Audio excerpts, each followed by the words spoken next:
Olá, queridos, graça e paz, boa tarde. Estamos aqui entrando ao vivo para o nosso estudo de sábado.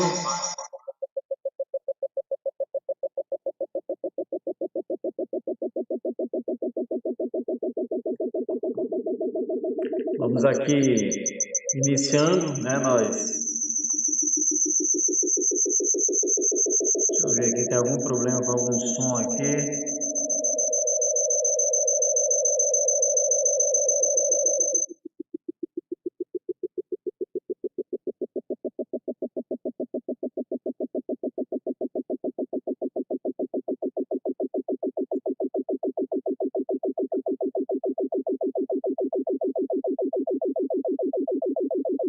Alô?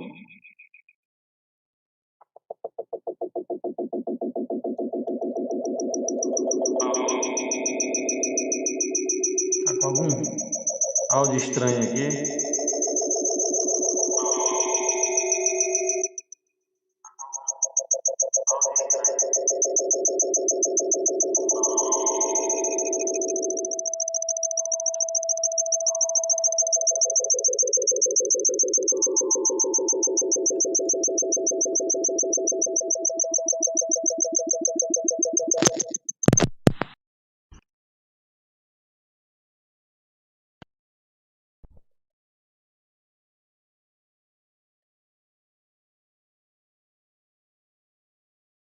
Oi.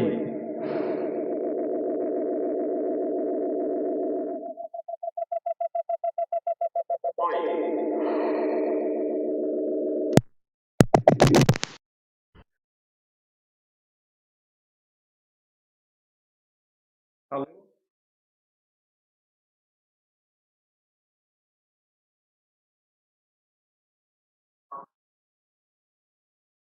Boa tarde.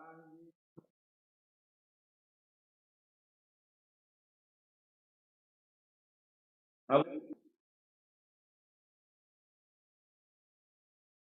Oi.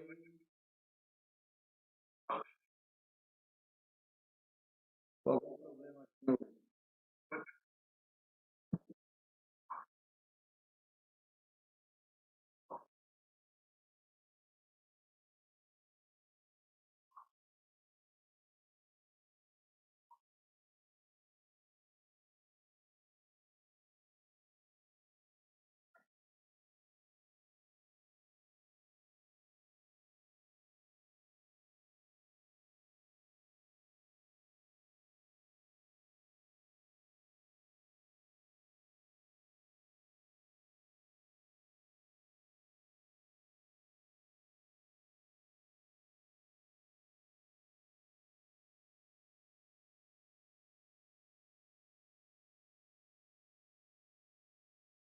Oi.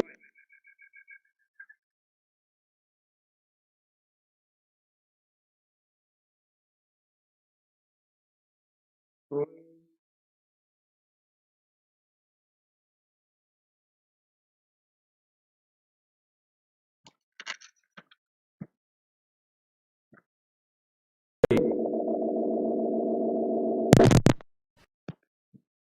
Oi.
Alô?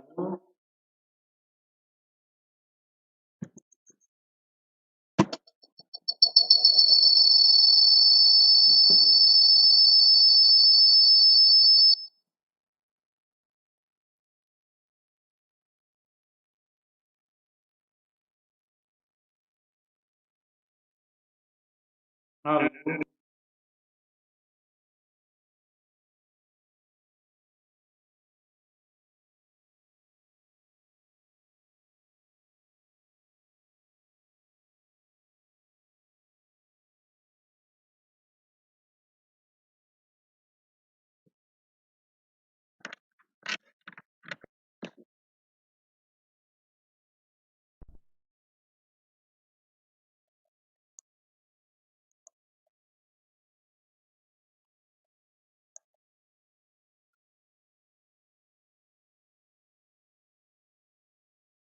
Oi.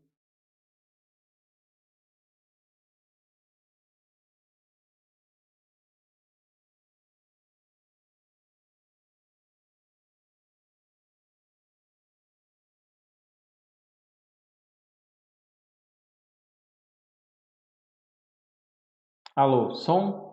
Tá ouvindo agora, galera? Alô, som? Tá ouvindo agora, galera? Pronto, resolvi aqui. Alô, som? Tá ouvindo agora, galera?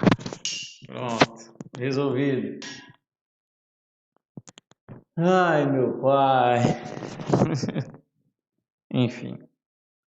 Obrigado aí, Lúcia, porque não deu nem tempo de responder sua mensagem aqui, tá certo? Mas acredito que agora foi. Queria, enfim, dar boa tarde aos queridos, amados, pedir para compartilhar nas comunidades com aqueles que vocês sabem que gostam do estudo bíblico. Então, nós vamos ter aqui um período estudando um pouco sobre esse tema que tem nos acompanhado já alguns sábados, que é o tema Além da Cruz. Deixa eu colocar aqui para vocês a chamada. Além da Cruz, reflexões sobre a vida cristã e a nossa caminhada até o céu. E o nosso tema de hoje vai ser o tema Guiados pelo Espírito Santo. Espero que Deus possa abençoar a sua vida por intermédio dessa reflexão. Antes de nós entrarmos no nosso estudo, eu queria só passar alguns avisos. Lembrando que a Igreja Batista do Natal ela está presente aí nas redes sociais,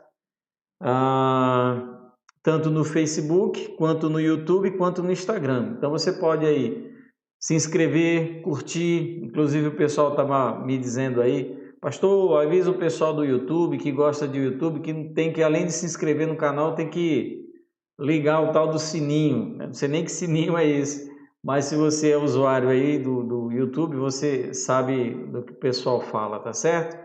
E também no Instagram.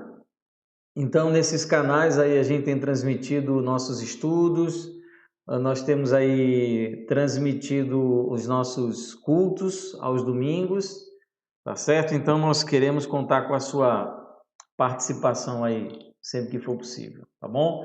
Outro aviso também, dízimos e ofertas, se você é membro da Igreja Batista do Natal ou não é membro, nós temos aí de duas maneiras recolhido dízimos e ofertas, tanto presencialmente dos nossos cultos de domingo, quanto por intermédio de transferência ou depósito bancário. Então, se você, por alguma razão, não pode ir aos domingos no culto, não pode vir aqui aos domingos, você pode então fazer o seu dízimo, dar a sua oferta por intermédio dos dados bancários que estão aparecendo aí para você na sua tela. Tá bom? Com certeza irá nos abençoar grandemente. Outro aviso também que eu tenho, culto de domingo. Nossos cultos eles têm sido às 16 horas, tanto culto presencial quanto a transmissão online. Então, sempre domingo às 16 horas. Se você, por alguma razão, quiser nos visitar, estamos aí com os nossos cultos presenciais. Domingo às 16 horas, a nossa igreja fica aqui na rua Mossoró, número 403, no bairro de Petrópolis, Natal RN, tá bom? Se você quiser nos visitar, será aí muito bem-vindo. E já deixando o recado, da live aí do próximo sábado, nós vamos falar sobre uma fé inabalável. Então, continuando essa reflexão, essa série de reflexões sobre o tema Além da Cruz, falando sobre a nossa caminhada, a nossa vida cristã, nós vamos falar sobre fé no nosso próximo encontro, então. Tá certo? Queria mais uma vez aqui agradecer pela sua presença, louvar o Senhor porque você está aqui conosco. Queria começar orando. Nós temos aqui uma reflexão em cima desse que é com certeza a força motriz da nossa vida espiritual, que é o Espírito Santo. O tema, o nome já faz uma imediata referência aí entre o Espírito Santo e vida espiritual, tá certo? Então eu queria começar orando, agradecendo a Deus por estarmos aqui, pedir que Deus ele derrame graça e que seja uma tarde proveitosa para nós aqui estudarmos a Bíblia, tá certo, querido? Vamos fechar os nossos olhos e vamos orar. Paizinho, eu quero, em nome de Jesus, agradecer a Ti pela Tua compaixão, pela Tua graça, que Tu, ó Senhor, derrame misericórdia sobre nós, conhecimento da Tua palavra transformador. Então, que o Senhor esteja conosco, Pai. É um tempo importante para nós, como crentes e como igreja, estudarmos a Tua palavra e falarmos um pouco sobre a nossa vida e nossa caminhada cristã. Então, nos abençoa, Deus, e esteja conosco durante esse tempo. Em nome de Jesus. Amém. Amém, querido? Queridos, o nosso tema aqui nessa tarde é o Espírito Santo, né? Guiados pelo Espírito Santo. Não existe a possibilidade de falar sobre a vida cristã sem falar sobre o Espírito. No entanto, né, o Espírito Santo é um assunto tão vasto dentro da Escritura, dentro da teologia, do estudo bíblico, que não será possível nós fazermos estudo delongado e aprofundado sobre o tema. Nós vamos aqui nos ater àquilo que, digamos assim, nós podemos considerar como algo fundamental para a nossa vida cristã. Porque é muito o que se falar sobre o Espírito Santo, muita coisa, né? Chamada pneumatologia, dentro do estudo da teologia sistemática, é um estudo bem interessante, bem complexo e bem longo. Então, não há possibilidade de nós, aí no período de 1 hora, fazermos aí uma abordagem aprofundada sobre a doutrina do Espírito Santo, né? Nosso tempo é limitado e o nosso objetivo também é específico e não é falar do Espírito Santo necessariamente partindo de um pressuposto assim exclusivamente doutrinário, né? Então, alguns temas a gente propositalmente vai ter que deixar de fora, como, por exemplo, a ação do Espírito Santo no Antigo Testamento, que é um estudo interessante, a gente pode fazer uma outra hora, mas nós não vamos ter condições de falar sobre o Espírito Santo no Antigo Testamento, tá certo? Uma outra questão também que nós vamos aí deixar para uma outra oportunidade é falar do Espírito Santo como Deus.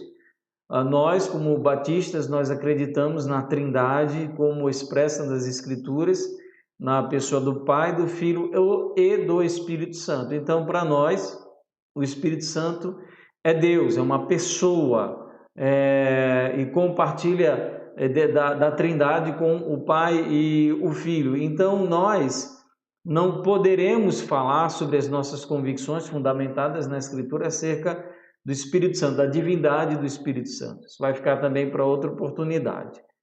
O que nós queremos abordar aqui é a presença, a importância, a relevância do Espírito Santo para a nossa vida cristã, né? Para o desenvolvimento, para a nossa caminhada na fé. O que eu acho interessante em termos de introdução de nós começarmos e principiarmos a nossa conversa, nossa reflexão aqui nessa tarde, é sobre a visão e sobre a compreensão que as pessoas hoje têm do Espírito Santo.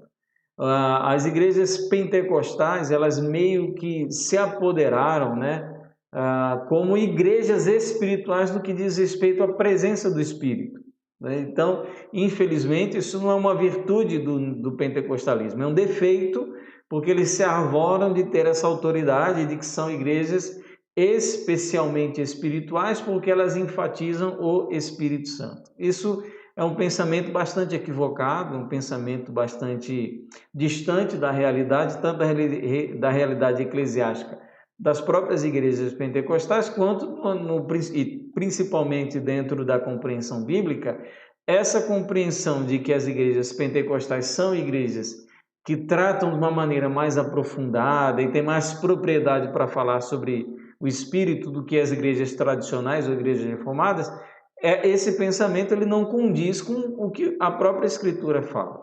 Particularmente, eu considero igrejas pentecostais, pelo menos a maioria delas, como igrejas irmãs. Não tem por que dizer que todas as igrejas pentecostais sejam seitas ou não sejam igrejas genuinamente bíblicas. Não estou dizendo isso. Mas no que diz respeito à teologia, à pneumatologia, à compreensão da ação do Espírito e o desenvolvimento da teologia da igreja pentecostal e como nós podemos olhar para o Espírito numa perspectiva de uma teologia puramente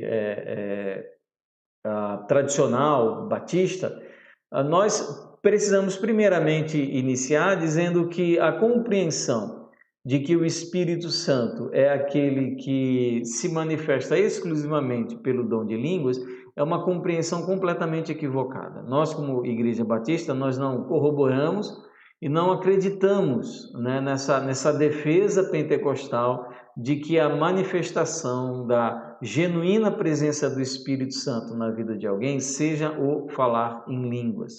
Nós não concordamos, não vemos isso de maneira bíblica. A Bíblia não coloca dessa maneira, tá certo? Então, nós percebemos que existe, digamos, como eu falei anteriormente, de que existe uma compreensão, então, de que as igrejas pentecostais são aquelas que detêm o conhecimento genuíno e a proximidade maior com o Espírito Santo. É como se o Espírito Santo ele fosse uma pessoa mais presente em termos de divindade, mais presente dentro do movimento pentecostal do que em outras igrejas. Isso é completamente afastado tanto da realidade quanto do genuíno conhecimento bíblico. Então, nesse sentido, eu vou diferir, eu vou discordar dos irmãos pentecostais, porque eles não são os detentores e nem há, por parte deles, um certo privilégio do Espírito e nem pela presença do Espírito. Isso é uma má compreensão da doutrina do Espírito e de como ele tem agido na igreja. Fora isso, como eu falei, esse aspecto que eu coloco particularmente eu discordo, nós hoje temos uma compreensão do Espírito como aquele que na vida da pessoa capacita a pessoa para exercer os chamados dons miraculosos, que eram aqueles dons que diziam respeito à ação dos apóstolos no Novo Testamento, na igreja primitiva, como, por exemplo, profetizar, falar em línguas estranhas, operar milagres. E essas pessoas, então, elas relacionam imediatamente a ação do Espírito a essas manifestações. Então, o Espírito, quando se manifesta na igreja, ele se manifesta, então, por intermédio de profecias, de pessoas que falam em línguas estranhas, né? Línguas que se atribuem serem língua dos anjos, não quer dizer que seja essa a realidade bíblica. Ou então no fato de operar em milagres. Então, a gente parte desse pressuposto, dessa perspectiva de que o Espírito ele se manifesta dessa maneira nas igrejas, e a gente acaba então olhando para as igrejas que não têm essas manifestações, profecia, dom de línguas e tudo mais, e nós então acabamos rotulando essas igrejas como igrejas que não são igrejas espirituais ou são igrejas menos espirituais, porque não há nesses meios, nesses círculos, essa manifestação de profecia, de falar em línguas ou coisas do tipo. Então essa é a compreensão que muitas igrejas hoje têm do Espírito Santo. Isso sem falar daquelas igrejas, eu já me refiro nem tanto às igrejas pentecostais, agora mais às igrejas neopentecostais, sobre algumas manifestações que não apenas não estão narradas nas Escrituras, não vem como uma reflexão bíblica, doutrinária, mas elas simplesmente podem ir até mesmo contra as Escrituras. Então nós temos manifestação, né, como Espírito se manifestando nessas pessoas, e essas pessoas então começam a cair na unção, e tem unção do riso, enfim, são diversas manifestações que são também atribuídas ao Espírito Santo, né? Eu, com relação a isso, eu sou muito cético, eu não acredito nessas manifestações, não acredito que a manifestação da presença do Espírito em alguém seja ao falar em línguas.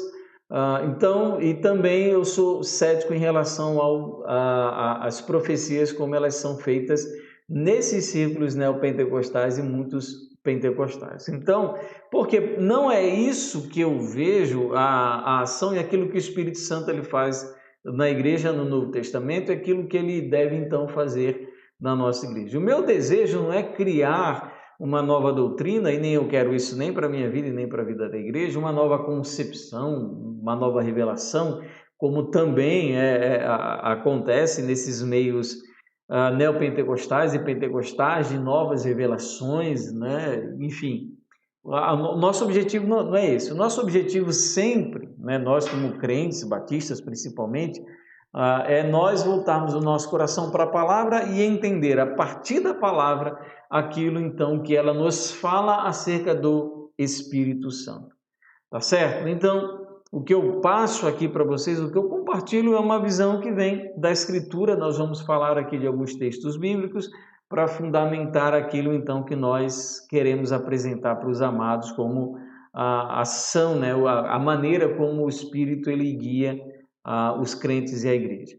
Primeiro ponto que eu preciso abordar com vocês, eu acho que é o ponto do encontro, né? O ponto da convergência.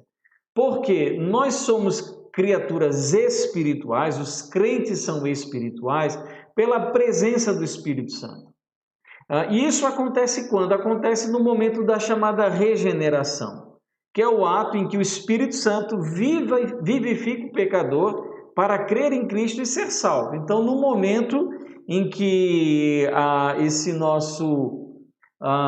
essa presença, essa vivificação do Espírito no coração do crente é o que nós chamamos de regeneração. Então, aquele pecador morto, aquele pecador que não tinha comunhão com Deus, aquele pecador que não queria saber das coisas espirituais, cujo espírito estava morto, a alma estava morta por causa do pecado e por causa da iniquidade.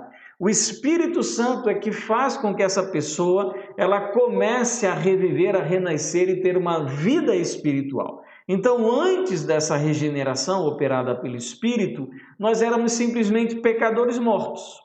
Nós éramos, como diz o livro de Efésios, mortos em nossos delitos e os nossos pecados. O que fala o livro de Tito, capítulo 3, versículos 4 a 7? Mas quando se manifestou a bondade de Deus, nosso Salvador, e o seu amor por todos, ele nos salvou, não por obras de justiça praticadas por nós, mas segundo a sua misericórdia.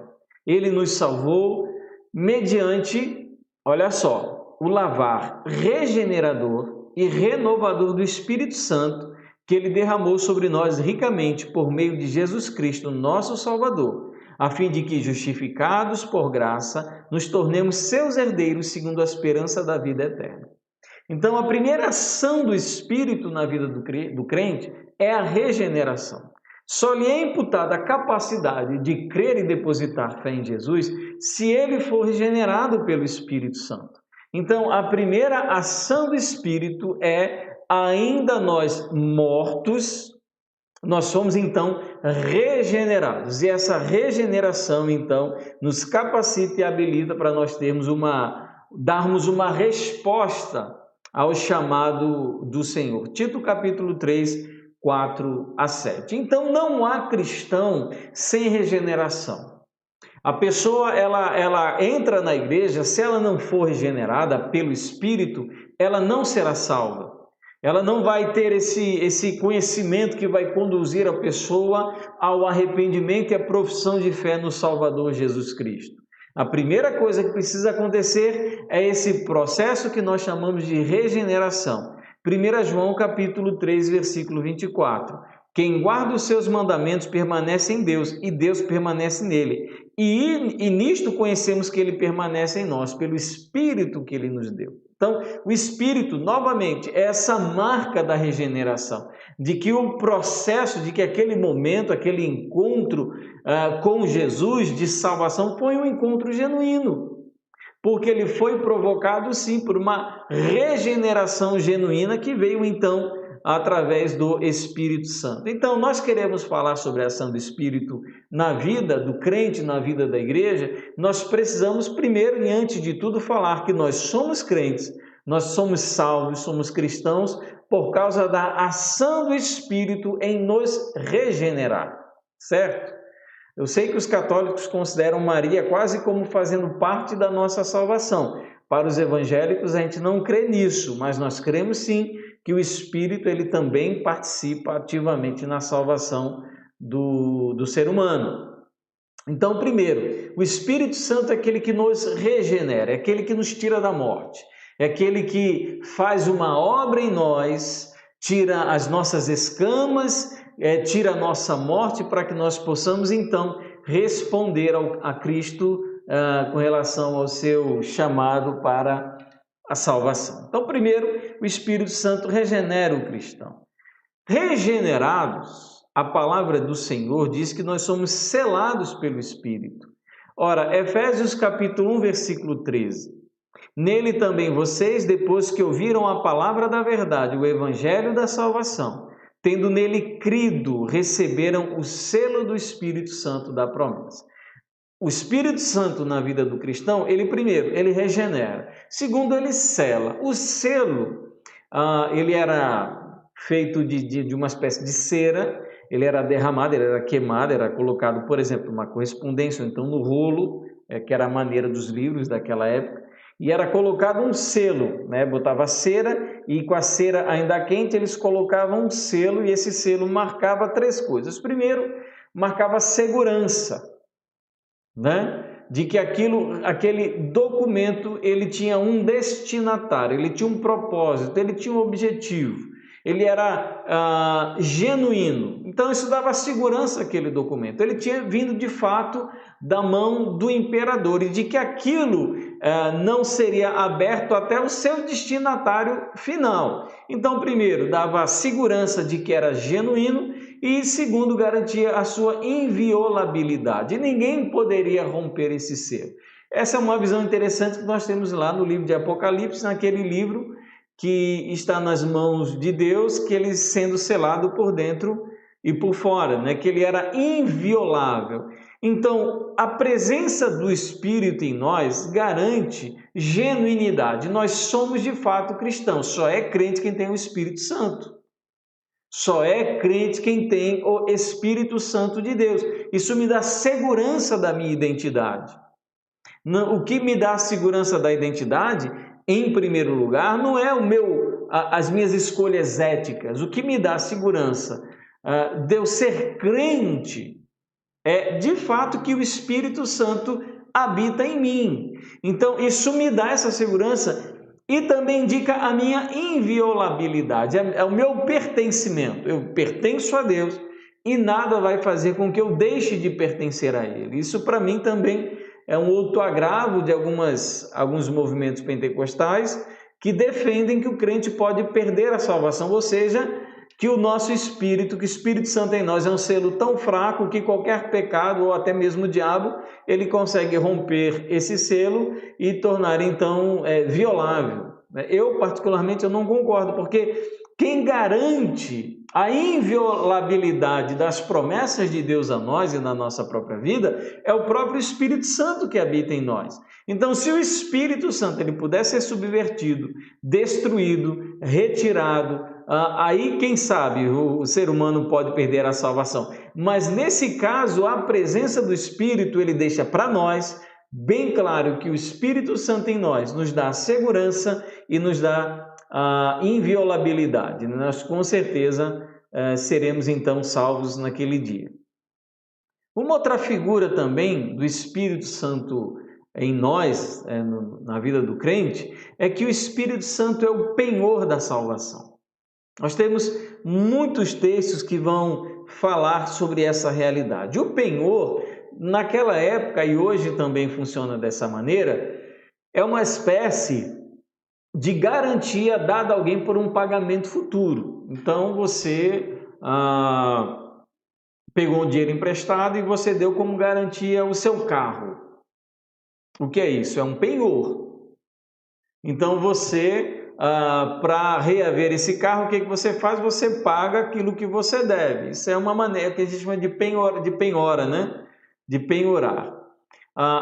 O que a Bíblia se refere ao Espírito Santo como selo, como nosso selo, é que há uma garantia da parte de Deus de que aqueles que têm o Espírito serão salvos, só os que têm o Espírito.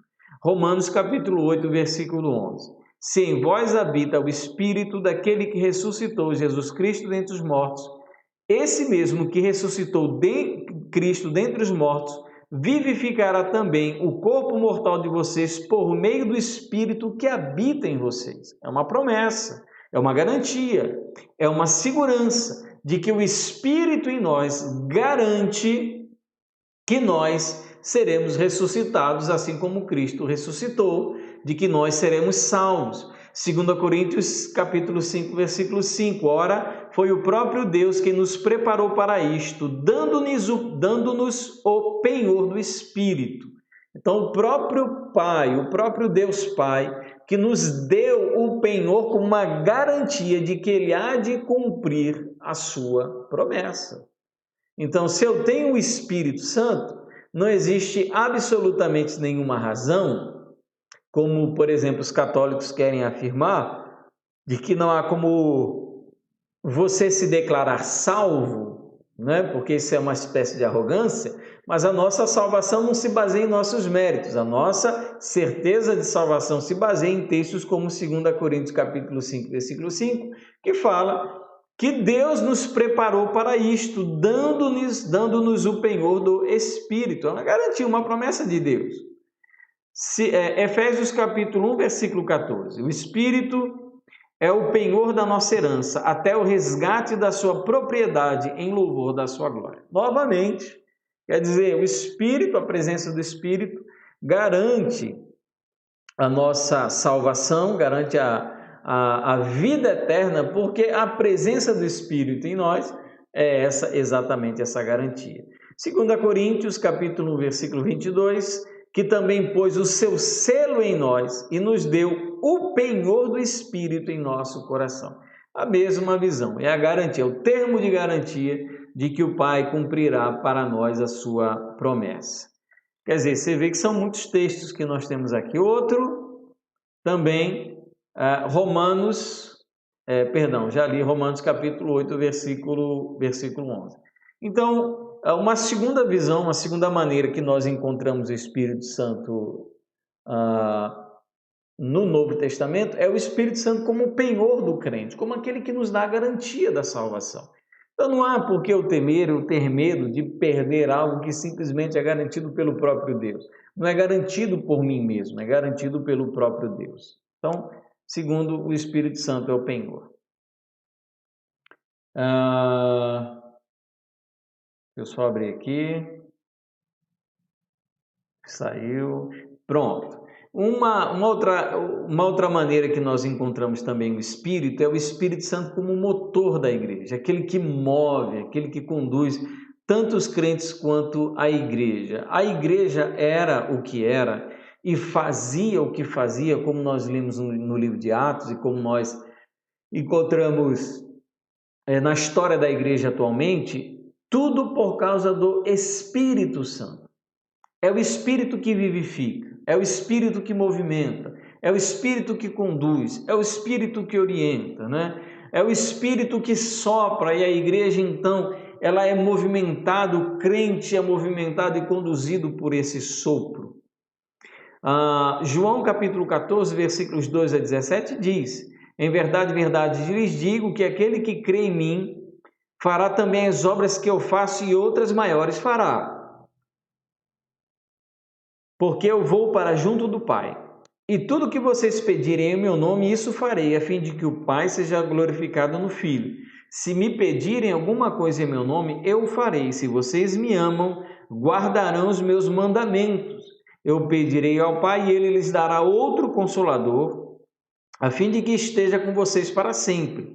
É o Espírito da verdade que o mundo não pode receber, porque não vê nem o conhece. Vocês o conhecem porque ele habita com vocês e estará com vocês. Então, olha só o que João, capítulo 14, versículos 2 a 17 diz. Vocês farão as obras que eu faço, e obras maiores ainda farão.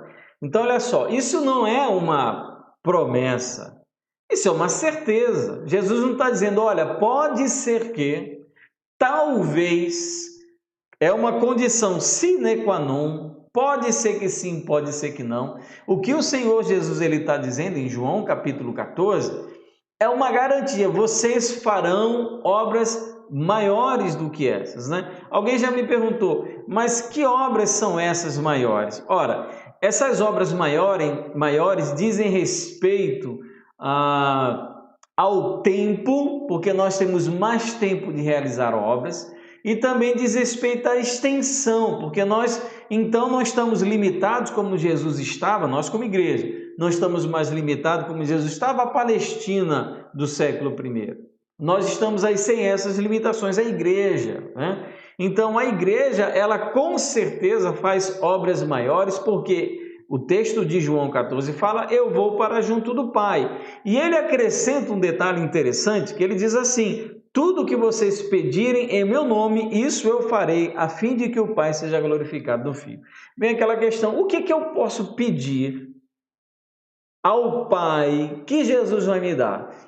Na compreensão imediata que as pessoas têm desse texto, é tudo, qualquer coisa. Eu preciso de um carro novo, eu preciso de dinheiro, eu preciso de saúde.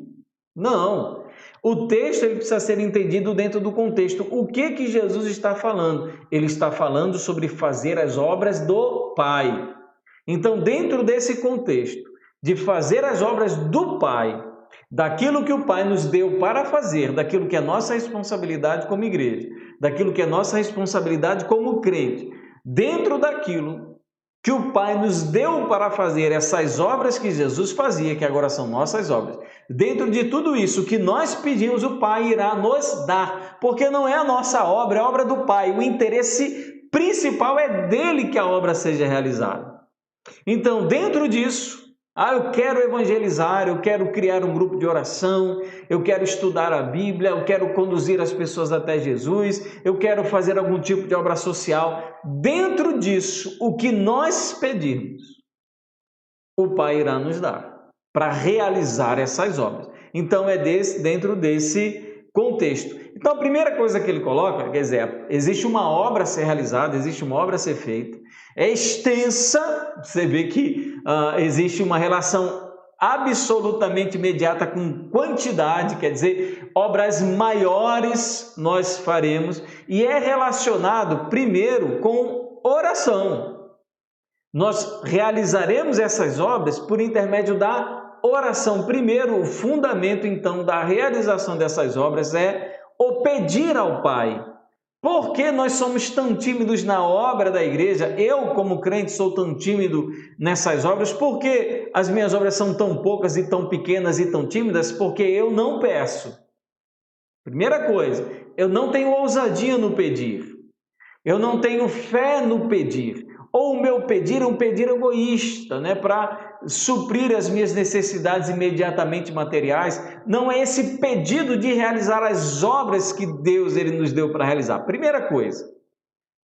Segundo, ele fala de uma obra que vai glorificar ao Pai. Então, o objetivo aqui não é a exaltação da pessoa nem da igreja, são coisas que exaltam o Pai. E existe uma coisa que exalta o Pai, que é fazer aquilo que o Pai quer. A única coisa que exalta o Pai é fazer aquilo que o Pai quer. Se o Pai não quer que você faça, já partimos do pressuposto de que isso não glorifica a Deus. Então, segundo, que seja o nome do Pai glorificado no Filho. Aí ele diz, se me pedirem alguma coisa eu farei. Aí ele acrescenta um terceiro detalhe. Se vocês me amam, guardarão os meus mandamentos. Obediência a palavra de Deus. Então, nós queremos marcar como igreja e como crentes esse mundo, nós queremos marcar como cristãos e como igreja esse mundo. Nós precisamos primeiro lembrar que nós temos uma obra para ser feita e não é a nossa obra, é a obra do Pai. Segundo, eu preciso orar, pedir, interceder, clamar. Terceiro, eu preciso objetivar a glorificação do Pai através de Jesus. Não é a glorificação da igreja, é a glorificação do Pai. Tem pastor que gosta de adoração, tem pastor que gosta de curtida, tem pastor que gosta de ter milhares de seguidores. O objetivo aqui é a glorificação do Pai. Quarto, obediência aos mandamentos. Queremos ter uma vida de impacto nessa sociedade, precisamos fazer o que João 14 fala, obedecer aos mandamentos, obedecer à palavra do Senhor. Então, essa é a maneira como nós então vamos ser conduzidos nessa vida pelo Espírito, a ponto de termos como crentes individuais e como igreja uma vida de impacto nessa sociedade, de fazer as obras que o Pai então mandou que nós fizéssemos. Ele fala aqui, eu pedirei ao Pai e Ele lhes dará outro Consolador a fim de que esteja com vocês para sempre. É o Espírito da verdade que o mundo não pode receber, porque não vê nem o conhece. Vocês o conhecem porque Ele habita com vocês e estará com vocês. E realizar essas grandes obras só é possível com a presença do Espírito na vida dos crentes e na vida da igreja. Não é uma produção humana, da inteligência e da capacidade humana. A produção de fruto dessas obras maiores que nós lemos aí no começo da nossa leitura se deve exclusivamente pela maneira como o Espírito ele está conduzindo e direcionando a igreja. Eu sei, tem pastores que gostam de elocubrar, pensar e desenvolver grandes estratégias de marketing, de administração. Não tem problema com isso necessariamente. Mas se essas coisas substituem o Espírito, se a igreja não ora, se a igreja não busca a glória de Deus, se a igreja não quer fazer as obras do Pai, se a igreja não obedece à palavra, você pode ter qualquer coisa, você pode encher a sua igreja, mas o nome do Pai não vai ser glorificado. Então o Espírito Santo é quem move a igreja, é Ele quem conduz a igreja. Aí nós continuamos aqui descobrindo mais. Então o Espírito Santo é aquilo que move. O nosso objetivo, queridos, o meu objetivo como pastor, é simplesmente deixar de ser um empecilho e passar a ser um colaborador com a obra do Espírito. Porque muitas vezes o Espírito Santo quer atrapalhar a nossa obra, quer atrapalhar a vida do pastor, quer atrapalhar as decisões da Assembleia. Então, a gente precisa tomar cuidado. Eu estou falando isso de maneira muito séria, porque nós precisamos ser aliados do Espírito e não ir contra Ele.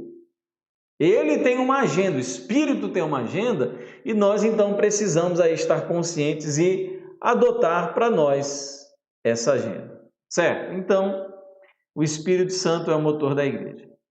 Quinto, o Espírito Santo ele move, ele capacita a igreja, ele conduz a fazer essas obras maiores e como eu citei, o Espírito ele nos conduz a fazer essas obras. Obras maiores nós faremos. Faremos as obras do Pai e faremos obras ainda maiores. O que eu fico me perguntando, antes de nós passarmos necessariamente aqui para o ponto do cristão, é por que nos falta obra. Você já parou para pensar e refletir na tua própria vida? O que está faltando em você? O que está faltando em você? A gente às vezes lê o Novo Testamento e se impressiona tanto com a fé de Paulo, de Pedro, de Barnabé, de Timóteo e de tantos homens de Deus e mulheres de Deus também, que fizeram tantas coisas, e nós olhamos para a nossa própria vida e nos percebemos como pessoas tão infrutíferas, pessoas com tão pouca obra, tão pouca realização, tão pouca coisa feita para Deus. Eu fico me perguntando, Deus, por que isso? Eu acho que a razão se encontra dentro do que nós lemos aqui em Efésios 4, 10 a 16. Primeiro, porque nós não somos atraídos pela obra do Pai. Eu acho que nós temos dificuldades, temos problema em ser atraídos pela obra do Pai, porque ela é dificultosa. Quando você fala em fazer a obra do Pai, Satanás vem logo atazanar o juízo, e tudo que a gente não precisa no meio de uma pandemia é Satanás atazanando o juízo da igreja. Então, primeira coisa, aparentemente, fazer a obra de Deus pode nos parecer alguma coisa desvantajosa ou sofredora. Então, nós poderemos enumerar aqui várias razões pelas quais realizar a obra de Deus para a gente se torna um cansaço, se torna um enfado, se torna um problema, né? Há pouca obstinação no nosso coração em realizar a obra de Deus. Nós temos as nossas obras, nós temos os nossos ideais, os nossos sonhos, e nós somos perseverantes ao extremo com aquilo que nós queremos. Mas quando diz respeito a fazer a obra do Pai, proclamar o Evangelho, ter uma vida de oração, tornar o nome dele conhecido, diminuir o sofrimento das pessoas e tudo mais, vem aquele enfado, aquela canseira, aquela dificuldade. Você começa a lembrar no seu passado as coisas que você fez e ninguém ligava, ninguém se importava, a dor de cabeça que você teve. Tudo isso é só uma desculpa para não realizar a obra que Deus diz que nós deveremos fazer. Porque a obra não é nossa, a obra é a obra de Deus. E nós somos comprados, conquistados, salvos para realizar a obra dele. Então, a primeira coisa é porque não nos é atrativo, estamos cansados, estamos desinteressados de realizar essa obra, que é a obra do Senhor. Segundo, seguindo o texto, eu acho que também nos falta esse desejo de glorificar o nome do Pai através de Jesus, realizando as obras de Jesus. Quer dizer, para a gente é muito fácil, simples, chegar numa igreja, num culto de domingo, cantar e sair de lá achando que adorou as mil maravilhas. É muito fácil. A parte mais fácil de ser cristão é ir para a igreja. A parte mais simples de ser crente é ir para o culto de domingo.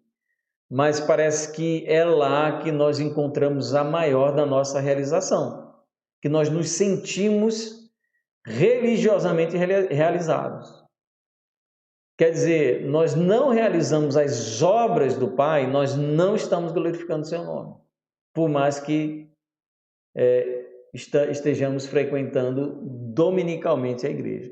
Eu não estou dizendo com isso que você deve deixar de frequentar a igreja. Pelo amor de Deus, eu sou daquele que você sempre vai dizer, jamais deixe a igreja. O que eu estou dizendo para você é que pode ser muito tentador você estar satisfeito só com o culto de domingo e achar que ali concluiu toda a sua obra. E eu estou falando dos que vão e os que não vão. E os que nem para a igreja têm mais vontade de ir, têm desejo de ir.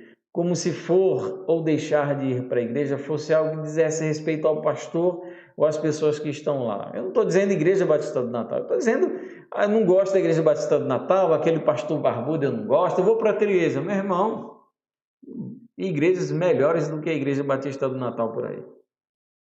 O que eu estou dizendo é quando a gente perde o gosto até de estar em comunhão com as pessoas para adorar a Deus. Isso é preocupante. Isso é preocupante. Eu li um estudo, uma pesquisa que fizeram, diz que 40% dos membros, se eu estou bem lembrado, é uma porcentagem maior, não é menor do que essa. 40% dos membros da igreja não acompanharam, durante a pandemia, nenhuma live das suas igrejas. Não querem. Se sentem muito bem sem ir à igreja, se sentem muito bem sem ter comunhão. Eu estaria muito preocupado se eu fosse aquela pessoa que perdeu o gosto por ir à igreja, por ter comunhão, por ouvir a palavra de Deus, por estar junto com a igreja, cantando e adorando o Senhor. Se eu fosse essa pessoa que perdeu esse gosto, que não quer procurar, eu estaria muito preocupado. Há alguma coisa errada. É aquela história, alguma coisa errada não está certa. Tem algum problema. Tem algum problema. E eu penso, se você por um acaso está assistindo esse estudo, essa reflexão, e essa é a sua situação, se preocupe, esteja preocupado. Lembra, nós falamos isso sábado passado, o demônio, ele anda ao redor de vós, buscando a quem devorar. Então, você já está sendo devorado pelo diabo. Então, tenha preocupação. Você sabe uma das coisas que mais me preocupam desse tempo que a gente está sem poder vir para a igreja? É que meu filho, ele não pode vir para culto, porque ele é pequeno demais. E ele não tem tido o ensino bíblico da salinha, com a professora, com as crianças. Para mim isso é preocupante, porque ele, como criança, acaba não valorizando como deveria mais essa questão da comunhão. Então é preocupante, para mim como pai, não poder trazer meu filho para a igreja. Então você deveria se preocupar, tá certo? Eu estou falando isso na boa, assim, de maneira muito séria. Eu acho complicado isso. Eu acho que você deveria repensar. Se você conhece alguém que está nessa situação, que não quer mais saber de igreja, consegue sair para domingo à noite para um shopping, mas não consegue sair um domingo à noite para a igreja, há algum problema. Problema há. Então toma cuidado. Então, terceiro, eu acho que essas pessoas não objetivam a glória de Deus, tá certo? Talvez a sua glória, o seu conforto, mas não objetivam a glória de Deus. Porque para glorificar Deus tem que fazer as obras de Deus. Um outro problema que a gente então não consegue ter esse impacto, que eu acho exatamente é esse, são pessoas que não obedecem a palavra. Né? Porque primeiro parece que é cada vez mais raro gente que queira conhecer a Bíblia, gente que queira se aprofundar nas Escrituras, gente que gosta de estudar, de estar em sala de aula aprendendo a Bíblia, parece que é cada vez mais raro. Né? E como a pessoa vai obedecer a palavra sem conhecê-la? Então essa falta de apego à palavra nos torna profundamente improdutivos. Porque nós somos ribeiros secos. O que uma pessoa, que o incrédulo? Por que o incrédulo ele vai se aproximar de um rio que não tem água? Por que ele vai usar um sal que não tem gosto? Por que ele vai pegar uma vela que não produz luz nenhuma? Você tenta acender e não aparece absolutamente nada de luz. Então, a pessoa quando se afasta da palavra do Senhor, quando se afasta da Bíblia, ela acaba secando, ela acaba morrendo, ela acaba se tornando improdutiva.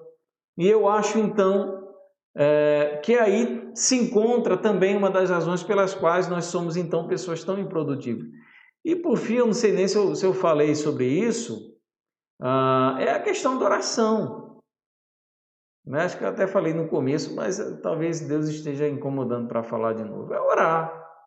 A gente orar sobre realmente as coisas que verdadeiramente são importantes para Deus, tá certo? Então, o Espírito Santo é motor da igreja e por isso que eu acho que a gente então acaba não produzindo essas obras e fazendo essas grandiosas obras, né? E quando vem um crente, não precisa ser aquele crente pastor, aquele crente batistão de piolho de assembleia, né, que vive assim. Não, qualquer crentezinho novo convertido, com toda a sua humildade, a sua paixão por Jesus, e ele começa a pregar o evangelho, as pessoas começam a se converter, a gente fica tão impressionado. E eu conheci gente que até torcia para a pessoa esfriar, para passar esse amor, porque ela se sentia envergonhada, porque tinha 20 anos de crente, não produzia absolutamente nada, e então ficava, meu Deus, né? Ficava se sentindo envergonhada, constrangida, por ver que o novo convertido tinha um ímpeto, uma paixão por Deus tão grande, um amor pela Escritura, que lia a Bíblia, enfim, complicado. Então, nós precisamos fazer essas obras que são as obras de Deus, queridos. E nós, como crentes, como igreja, precisamos nos reavaliar em todos os sentidos para isso. Porque se nós não estamos efetuando a obra de Deus, existe algum problema. Certo? Vamos lá. O Espírito, então, ele é um motor da igreja, aquele que motiva, aquele que conduz, mas ele também é aquele que pessoalmente capacita o cristão. Então, existe uma obra que é realizada por intermédio da igreja, um serviço, aquilo que a igreja faz, que é sua responsabilidade. Mas não somente isso. O Espírito Santo, ele pessoalmente nos capacita, nos dá todas as condições necessárias para que a gente possa realizar aquela obra. Então, existe uma obra a ser feita como crente, como igreja, e o Espírito, ele individualmente nos capacita a realizar essa obra. Como? Primeiro, ele faz isso nos concedendo dons espirituais. Eu não sou um cessacionista, existem dois grupos, né, que pensam acerca dos dons espirituais. Tem os cessacionistas que acham que os dons espirituais acabaram no primeiro século, foi só até a era apostólica, e tem os continuistas, né, que acreditam que os dons continuaram. Particularmente, eu não me encaixo, na verdade, em nenhum dos dois. Por quê? Eu acredito que os dons miraculosos cessaram. De fato, aqueles dons que serviam como sinalização do ministério apostólico, dom de profecia, dom de operar milagres, eu acredito que alguns desses dons, eles de fato cessaram, né? Ordinariamente cessaram. Então quer dizer que Deus não pode usar alguém para fazer milagre? Pode, não como os apóstolos faziam. É isso que eu quero dizer. Quando eu falo de dom, de operar milagres, eu estou lembrando dos dons apostólicos. Então, eu particularmente acredito que alguns dons não existem mais ou são extremamente raros. Mas alguns dons que são úteis para edificação, eles com certeza ainda são concedidos à igreja, como dom de ensino, dom de misericórdia, dom de contribuir, dom de exortação, e toda uma série de dons, eles são sim ainda concedidos à igreja. Efésios capítulo 4, versículos 10 a 16. Aquele que desceu é também o mesmo que subiu, está falando de Jesus, acima de todos os céus, para encher todas as coisas.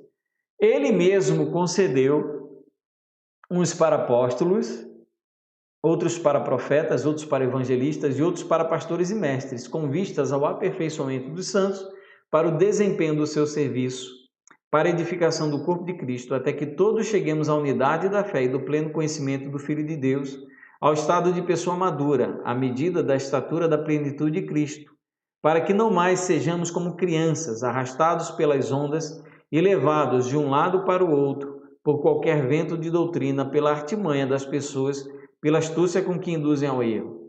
Mas, seguindo a verdade em amor, cresçamos em tudo naquele que é a cabeça, Cristo, de quem todo o corpo, bem ajustado e consolidado pelo auxílio de todas as juntas, segundo a justa cooperação de cada parte, efetua o seu próprio crescimento para a edificação de si mesmo em amor. Então, olha só,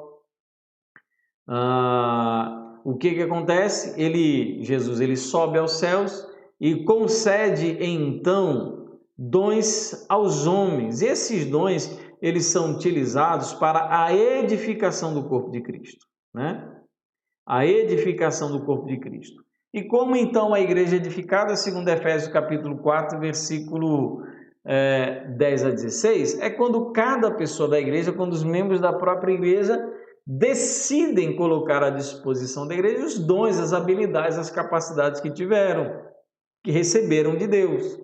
Então, enquanto a igreja, não estou falando enquanto pastor, enquanto diácono, enquanto o ministro de louvor, ele não fizer nada, ele não trabalhar para a igreja, nada vai acontecer. Não é isso que eu estou dizendo. Enquanto cada membro da igreja não colocar à disposição do próximo o seu serviço amoroso, por intermédio de dons, de habilidades, capacidades, ou fazendo aquilo que a Bíblia nos ordenou que fizéssemos, a igreja não é edificada. O que o pastor tem que fazer? O pastor tem que, então, encontrar substitutos para esse método do Espírito Santo. Não é? Ele tem que encontrar maneiras de fazer com que as pessoas se ocupem com alguma coisa. Então, vão entrar em pauta administração, coach, você desenvolver aí as capacidades sentimentais das pessoas para que elas sejam sempre apaixonadas pela igreja e por aí vai e tal. Mas nada que de fato faça com que a pessoa coloque os talentos e habilidades, os dons que receberam de Deus para o benefício da própria igreja. A gente parece que meio que tem que ficar implorando para elas fazerem aquilo que deveria ser natural. Elas se identificar, eu gosto de servir a Deus dessa maneira, eu recebi essa habilidade de Deus e eu quero colocar ela à disposição do corpo de Cristo.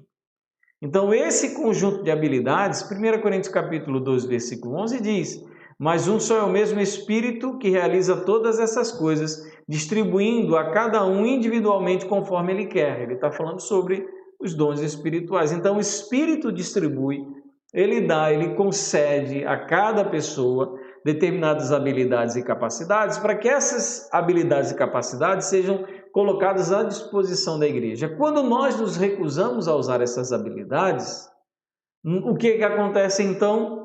Nós estamos fazendo com que a igreja não seja edificada. O que edifica, o que constrói a igreja, o que leva a igreja à maturidade, não é só a palavra do pastor. A palavra do pastor é importante, o culto é importante, mas é aquilo que nós fazemos quando não estamos na igreja. É a maneira como abençoamos e edificamos os outros quando nós não estamos na igreja.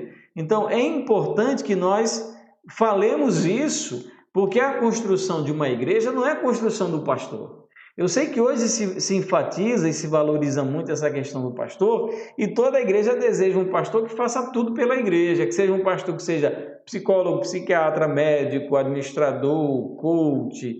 Esse ser humano não existe, é até desumano você lançar sobre um homem essa expectativa, porque a igreja edifica a si mesma.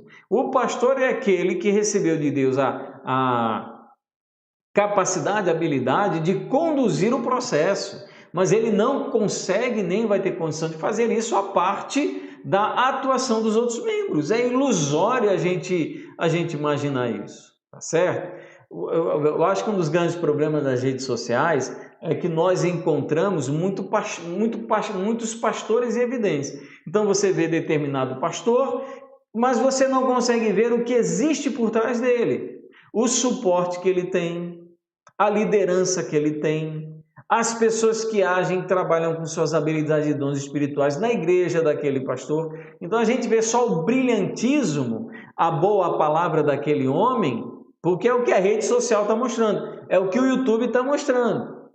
Mas a gente não vê todo o suporte que aquele homem tem por trás. Então a participação da igreja é essencial. Sem membros não se constrói uma igreja bíblica. A gente pode construir qualquer tipo de igreja, mas igreja bíblica não se constrói só com pastor. Tá certo? Ano passado, nós fizemos o nosso planejamento participativo. Nós colocamos nossos alvos, infelizmente ou felizmente, a Bíblia fala em tudo dá graças, não aconteceu como nós esperávamos, porque Deus já tinha planejado outra coisa. E esperamos agora para 2021, nós conseguimos realizar, se for possível, o nosso planejamento participativo. Porque é importante que a igreja participe da construção da própria igreja, porque a igreja não é pastor, igreja somos todos nós. Então, quando as pessoas elas colocam à disposição seus dons, suas habilidades, suas capacidades, obviamente, debaixo de orientação espiritual do pastor, né? Obviamente com uma vida santa, porque não adianta chegar um homem mais porco, mais imundo desse mundo, da igreja, um pecado de adultério, um pecado disso, daquilo, e querer servir porque vai servir e acabou. Não, não é isso. A gente quer que pessoas santas, comprometidas, se coloquem à disposição da igreja, mas é preciso que isso aconteça. Então o Espírito é quem dá essas condições para a igreja ser edificada. É o Espírito que dá isso. E como ele faz? Capacitando as pessoas. Você, quando decide não vir à igreja, você está privando a igreja de uma habilidade que você tem. Você, quando decide não mais participar, você está privando a igreja de uma capacidade que talvez só você tenha. O que acontece? A igreja não é edificada. E aí a gente fica lá no banco, se questionando, perguntando, meu Deus, essa igreja não cresce. É sempre a mesma coisa. Por isso que eu deixei de fazer isso, por isso que eu deixei disso. Quer dizer, a pessoa ela não consegue se perceber que ela é parte do problema. Né? A pessoa não quer mais. Tá certo? Então, olha só, o Espírito, ele nos capacita, ele nos dá dons, habilidades, capacidades. E aquelas que nós desenvolvemos na nossa vida também podem ser colocadas à disposição do reino de Deus. Necessariamente, ser pedreiro não é um dom do Espírito, mas é uma habilidade que a pessoa pode desenvolver. E ela colocar essa habilidade a serviço da igreja ou de algum irmão é excelente.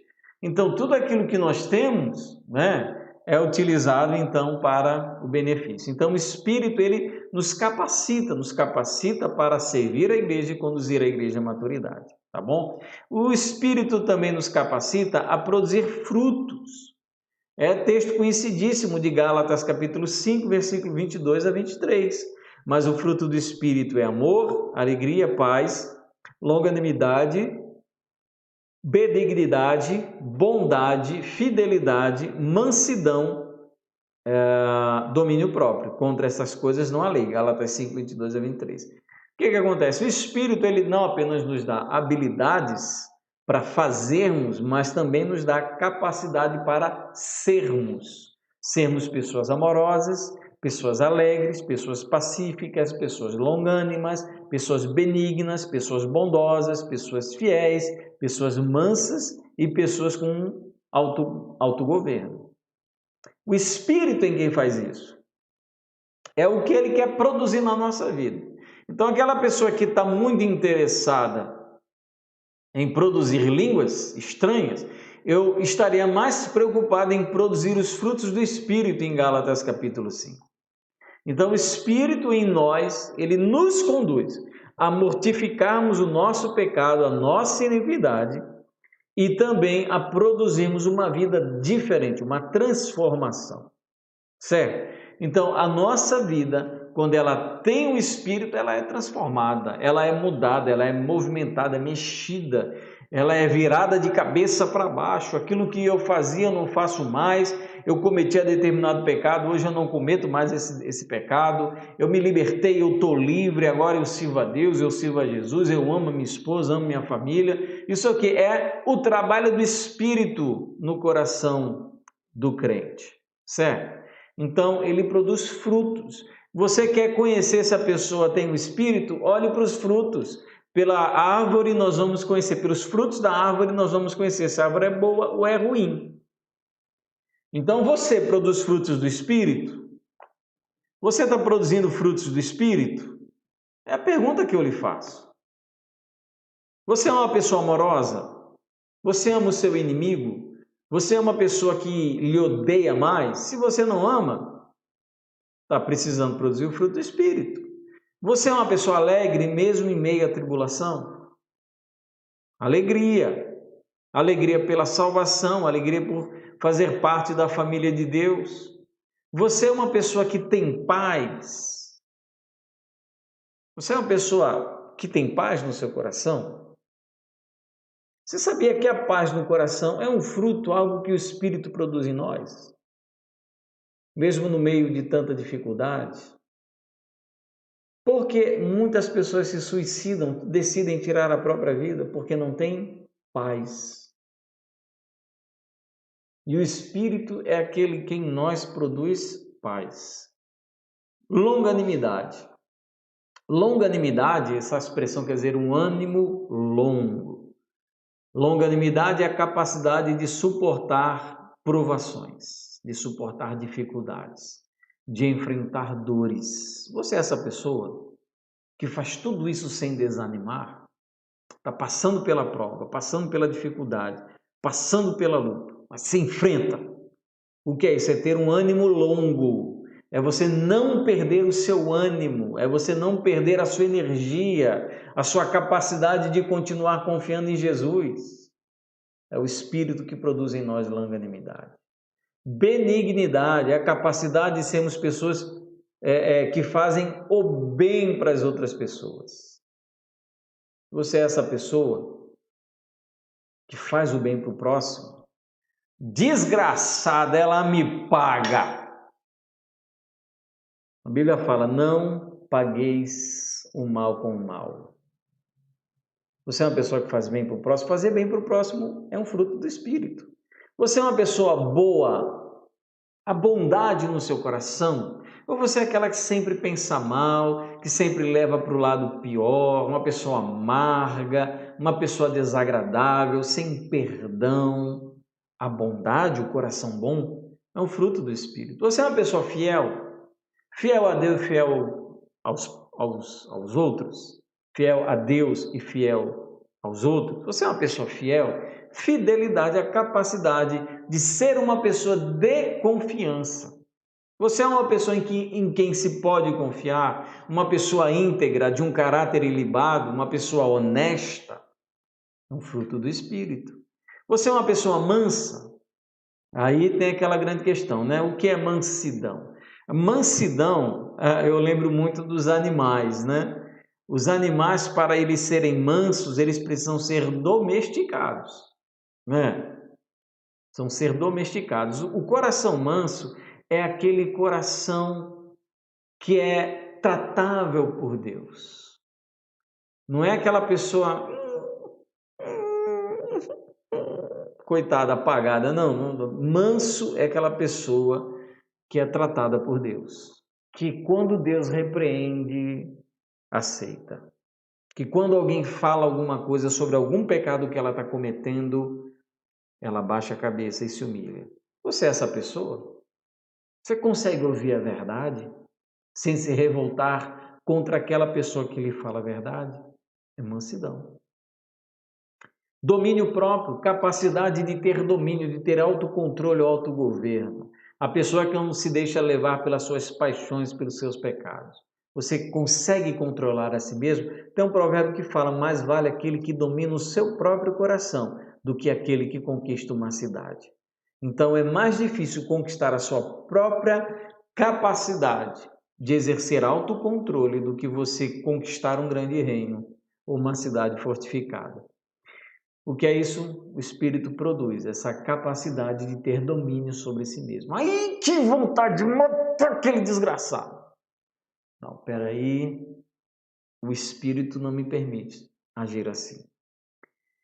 Ele também produz, nós vimos, produz frutos na vida do cristão, produz perseverança nos crentes. Essa é outra capacidade. Ora, qual era a grande marca da igreja em Atos, capítulo 2? Perseveravam na doutrina dos apóstolos, na comunhão, no partir do pão e nas orações. Atos 2, 42. Por que essa perseverança? Por causa da presença do Espírito. O Espírito é aquele que nos faz perseverar, caminhar, seguir adiante, não parar, não desanimar. É o Espírito que produz isso. Você é uma pessoa perseverante? Ou você desiste com facilidade? Abandona a luta com facilidade, joga a toalha, né? Deu o primeiro assalto do primeiro round, pim, e você joga logo a toalha com medo da batalha. O Espírito, ele produz nos crentes perseverança. E também o Espírito, ele capacita os cristãos a testemunharem da fé em Jesus. Atos capítulo 1, versículo 8. Mas vocês receberão poder ao descer sobre vocês o Espírito Santo e sereis minhas testemunhas tanto em Jerusalém como em toda a Judéia, Samaria e até os confins da terra. O Espírito Santo nos é dado essencialmente, principalmente, nós já falamos isso no primeiro ponto, para que nós proclamemos o nome de Jesus. O Espírito é dado, o poder do Espírito é dado para que a gente tenha condições de proclamar o Evangelho. Não para que a gente fale em língua, não para que a gente opere cura, não para que a gente fale profecia. O Espírito é dado para que nós sejamos testemunhas. Você quer ver uma pessoa que tem o Espírito? É ela testemunhando de Jesus. E é o que você encontra na igreja, lá no livro de Atos. Paulo, Pedro, Tiago, Barnabé e tantos outros que sem absolutamente medo nenhum proclamavam o Evangelho. Então o Espírito é quem capacita.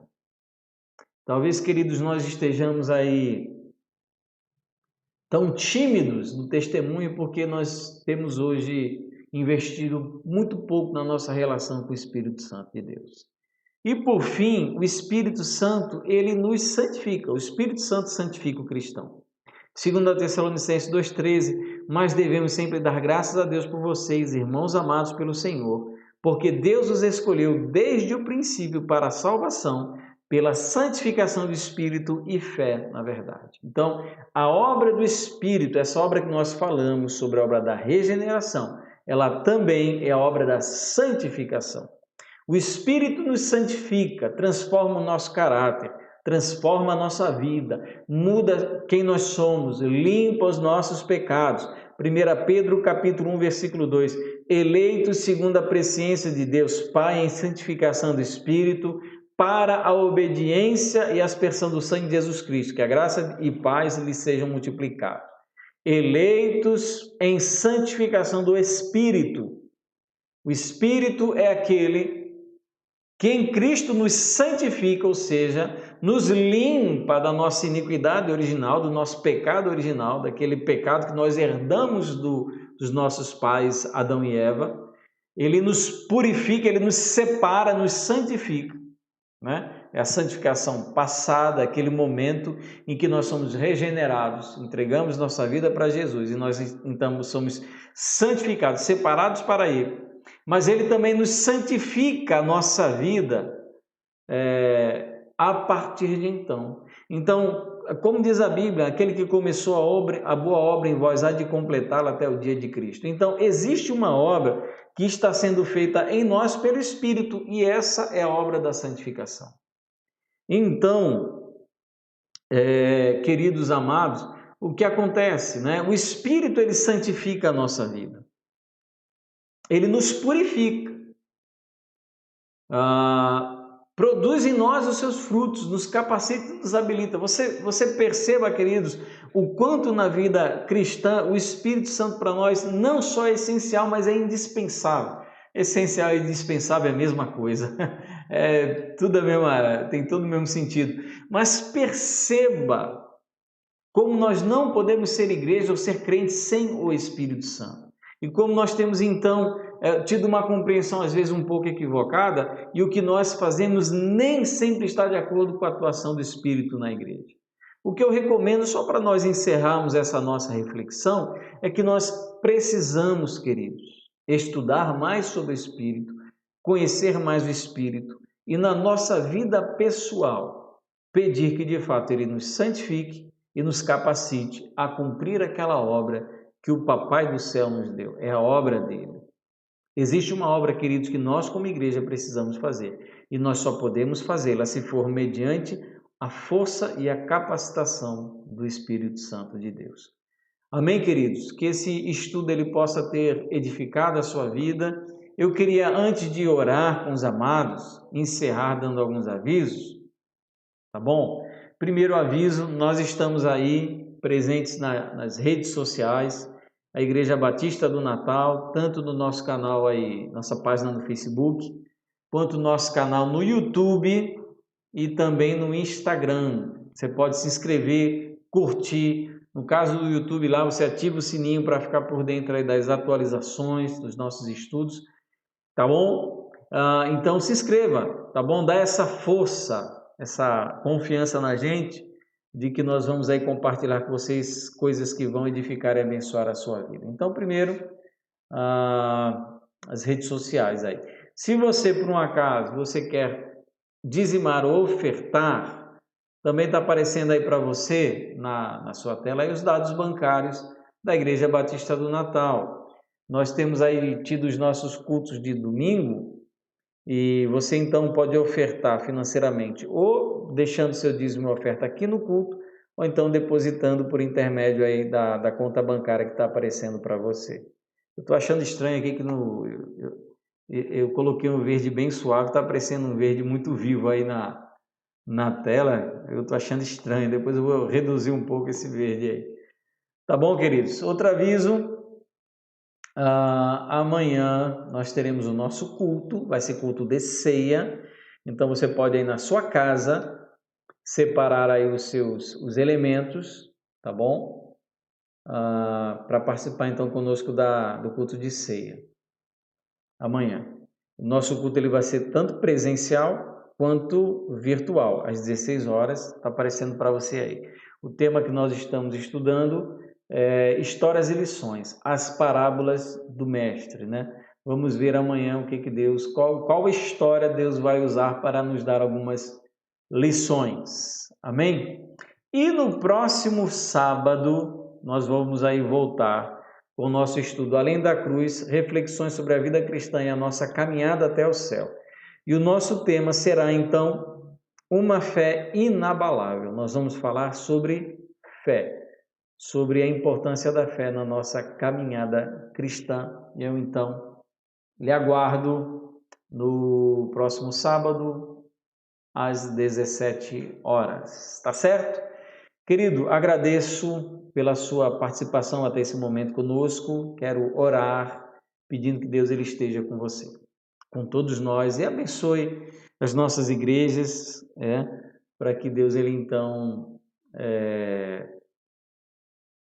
nos renove e restaure para uma vida de muito fruto, de fazer as obras do Pai. Amém, queridos? Oremos. Paizinho, eu quero te agradecer por essa tarde, que esse estudo tenha abençoado e edificado nossos irmãos em Cristo e que eles possam ter, na tarde de hoje, conhecido um pouco mais da Tua palavra. Te agradeço e rogo a Tua bênção sobre nós, em nome de Jesus. Amém. Bem, querido, que Deus abençoe, um ótimo sábado. Nos vemos amanhã às 16 horas aqui, presencialmente ou então pela internet. Que Deus abençoe.